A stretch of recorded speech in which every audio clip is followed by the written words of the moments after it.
Belajar itu warisan yang akan mengikuti pemiliknya kemanapun berada. Karena ilmu, derajat seseorang akan ditinggikan. Belajar bahasa Indonesia bersama Ibu yuk. Assalamualaikum warahmatullahi wabarakatuh. Kita bertemu lagi di pelajaran bahasa Indonesia dengan materi bahasa Indonesia, yaitu tentang mengidentifikasi unsur kebahasaan surat lamaran pekerjaan. Sebelum kita lanjutkan materinya, Ibu akan mengingatkan kembali materi yang kemarin, yaitu tentang sistematika surat lamaran pekerjaan. Apa saja kemarin sistematikanya? Yang pertama adalah tempat dan tanggal surat. Yang kedua, lampiran dan perihal. Yang ketiga, alamat surat yang dituju. Yang keempat, salam pembuka. Yang kelima adalah isi. Isi berisi dari yang pertama, pembuka atau tesis. Isi yang kedua adalah isi sesungguhnya atau argumentasi. Sedangkan isi yang nomor 3 adalah penutup atau penegasan. Yang keenam, salam penutup. Yang ketujuh, tanda tangan. Yang kedelapan, nama terang. Nah, itu tadi adalah sistematika surat lamaran pekerjaan. Sebelum masuk pada materi, kita harus tahu tujuan pembelajarannya. Apa tujuan pembelajaran? Setelah mempelajari materi pada kegiatan pembelajaran ini, diharapkan kalian dapat mengidentifikasi unsur kebahasaan surat lamaran pekerjaan dengan kreatif, kritis, dan bertanggung jawab agar kalian memiliki pemahaman tentang unsur kebahasaan surat lamaran pekerjaan yang benar. Apa saja unsur kebahasaan surat lamaran pekerjaan? Antara lain, A. Bentuk surat yang standar. Yang B. Menggunakan bahasa yang baik dan benar. C. Menggunakan kata-kata yang sopan. D. Menggunakan kata pengantar yang jelas, singkat, padat, informatif, dan tepat sasaran. E. Penyampaian maksud surat pada isi surat. F. Menggunakan kalimat permohonan pada paragraf penutup. Yang G. Menggunakan penulisan dan tanda baca yang tepat. Coba kita kupas satu persatu. Apa maksud bentuk surat yang standar? Maksudnya, surat lamaran yang dibuat sudah menggunakan format standar. Maksud yang kedua, bahasa yang baik dan benar. Penjelasannya yaitu penulisan surat lamaran tersebut sudah menggunakan kaidah bahasa yang baik, seperti penulisan kalimat pemerincian, kata ganti orang, dan penggunaan tanda baca titik dan koma. Yang ketiga, kata pengantar jelas, singkat, padat, informatif, dan tepat sasaran. Maksudnya, karena informasi lowongan bersumber dari media massa atau contohnya pikiran rakyat, pelamar mencantumkan sumber di awal. Selanjutnya, pelamar mengajukan diri untuk mengisi lowongan tersebut. Yang keempat, penyampaian maksud surat pada isi surat. Maksudnya sudah menggunakan kalimat yang jelas untuk melamar kerja, namun kurang jelas menyampaikan posisi atau jabatan yang diinginkan. Yang kedelapan, pemakaian tanda baca koma pada bagian penutup surat. Maksudnya, pada penutup surat seharusnya setelah kata pimpinan diikuti tanda baca koma. Inilah contoh yang dianalisis kebahasaannya tadi.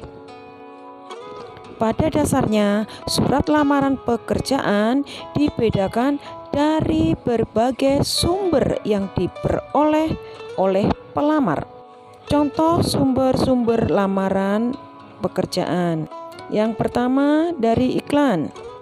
Contoh kalimatnya, setelah membaca iklan yang dimuat dalam harian bla bla bla, tanggal bla bla bla yang isinya menyatakan bahwa bla bla bla. Itu tadi contoh yang pertama. Coba sekarang contoh iklan yang kedua. Dalam harian bla bla bla tanggal sekian, saya membaca iklan yang menyatakan bahwa PT bla bla bla membutuhkan bla bla bla. Berkenaan dengan hal tersebut, kedua contoh kalimat tersebut adalah bersumber dari iklan. Yang kedua, mendapatkan informasi dari seseorang. Contoh kalimatnya. Menurut informasi dari Bapak titik-titik, perusahaan Bapak atau Ibu membutuhkan titik-titik. Sehubungan dengan hal itu, titik-titik.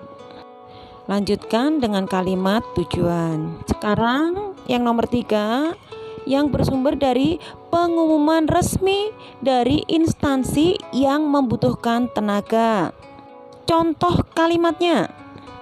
Berdasarkan dengan pengumuman nomor sekian tanggal sekian tentang penerimaan karyawan PT titik-titik, maka yang bertanda tangan di bawah ini titik 2 titik-titik.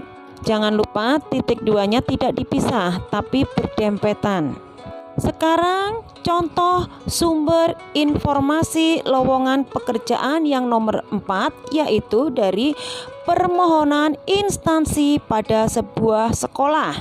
Contoh kalimat pembukanya.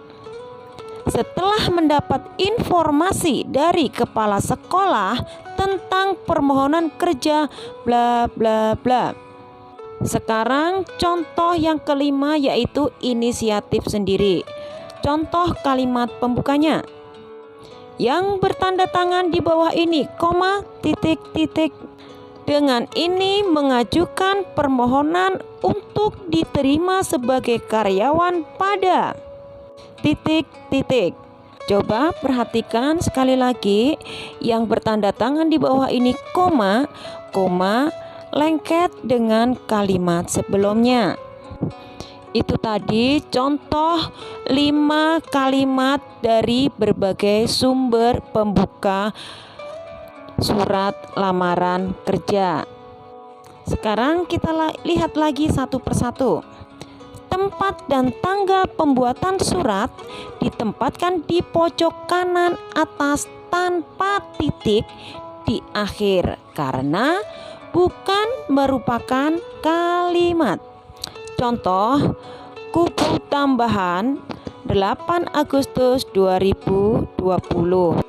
Kubu tambahan itu nama kabupaten, diawali memakai huruf besar K. Terus tanda koma. Tanda koma lengket, tidak memakai spasi. Setelah itu baru memakai spasi, baru tanggal. Tanggal 8 tidak boleh memakai 08. Bulan Agustus harus ditulis dengan huruf, bukan dengan angka, dan tidak boleh disingkat.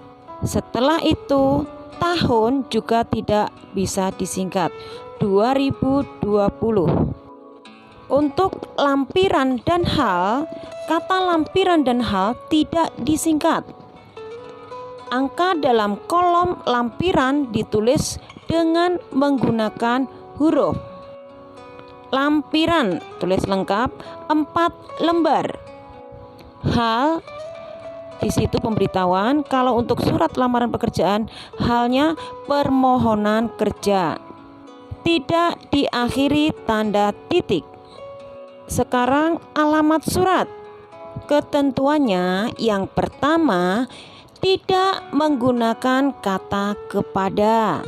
Kata kepada adalah penghamburan kata. 2. Alamat disarankan tidak lebih dari 3 baris. 3. Jabatan tidak boleh menggunakan jenis kelamin seperti bapak atau ibu. Yang keempat, tulisan jalan pada alamat tidak boleh disingkat. Yang kelima, tidak boleh menggunakan titik di masing-masing barisnya.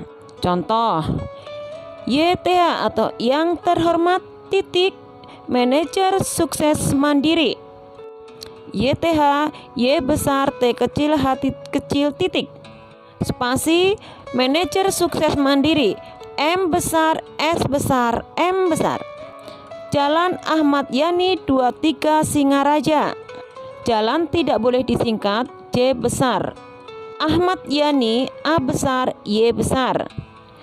Kata nomor itu tidak diperlukan karena dengan menyatakan angka 23 itu menandakan nomor. Setelah nomor diikuti tanda koma spasi Singaraja. Singaraja dimulai dengan S besar dan tidak diakhiri dengan tanda titik. Unsur kebahasaan yang selanjutnya adalah salam pembuka. Setelah kata dengan hormat digunakan tanda baca koma. D besar H kecil koma. Sekarang kita masuk di alinea pembuka. Alinea pembuka sebaiknya menggunakan bahasa yang baik dan sopan agar para pihak atau instansi yang membacanya tidak tersinggung. Di dalam alinea ini juga sudah harus muncul pernyataan umum yang menggambarkan diri pelamar atau tesis. Pada bagian isi terdapat hal-hal berikut. Yang pertama adalah identitas. Isi identitas berisi keterangan berupa nama, tempat tanggal lahir, alamat, pendidikan terakhir, dan dapat ditambah lagi sesuai dengan keperluan. Di dalam menulis keterangan tersebut, huruf awal kata digunakan huruf kecil. Bagian isi yang kedua adalah maksud dan tujuan. Maksud dan tujuan merupakan keterangan tentang alasan pengirim atau pelamar pekerja menulis surat. Isi yang ketiga menyatakan lampiran. Dalam lampiran pekerjaan terdapat beberapa lampiran tentang syarat yang sudah diminta oleh instansi yang membutuhkan pekerja. Oleh karena itu, pelamar harus memenuhi lampiran yang diminta tersebut. Kemudian, di setiap rincian digunakan tanda baca titik koma. Dan di akhir lampiran digunakan tanda baca titik. Sekarang bagian penutup. Di dalam surat lamaran pekerjaan, isi penutup haruslah menunjukkan keantusiasan pelamar pekerja kepada instansi yang dituju. Contoh kalimatnya, demikian surat lamaran pekerjaan ini saya buat. Besar harapan saya untuk dapat bergabung dalam perusahaan Bapak. Atas perhatian Bapak, saya mengucapkan terima kasih. Contoh yang kedua, demikian surat lamaran ini. Atas pertimbangan Bapak, saya mengucapkan terima kasih. Yang sering terjadi kesalahan adalah pada kalimat atas perhatian Bapak. Biasanya mereka mencantumkan atas perhatiannya. Katanya itu kurang tepat. Selain itu juga kurang santun. Yang benar adalah atas perhatian Bapak, saya mengucapkan terima kasih. Jangan memakai kata ucapkan atau diucapkan karena ini kata kerja, makanya memakai awalan me. Sekarang kita masuk ke salam penutup. Jika di awal ada salam pembuka, tentulah diakhiri salam penutup. Sebagai surat lamaran, salam penutup menjadi bagian penting. Salam penutup sebagai bentuk etika sopan santun dan penghormatan. Contohnya, hormat saya, H besar, S kecil memakai tanda koma. Lalu, tanda tangan dan nama terang. Tanda tangan ini biasanya berada di pojok kanan bawah surat. Lalu di bawahnya ditulis nama lengkap. Contoh, hormat saya, TTD. Terus, hormat saya, H besar S kecil, koma.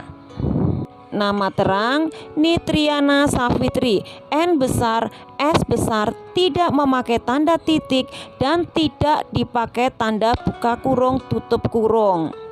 Tidak juga memakai garis bawah. Cukup Nitriana Savitri tanpa memakai apapun. N besar S besar. Demikian materi bahasa Indonesia pada KD 3.2, yaitu mengidentifikasi kebahasaan surat lamaran kerja. Cukup paham bukan? Assalamualaikum.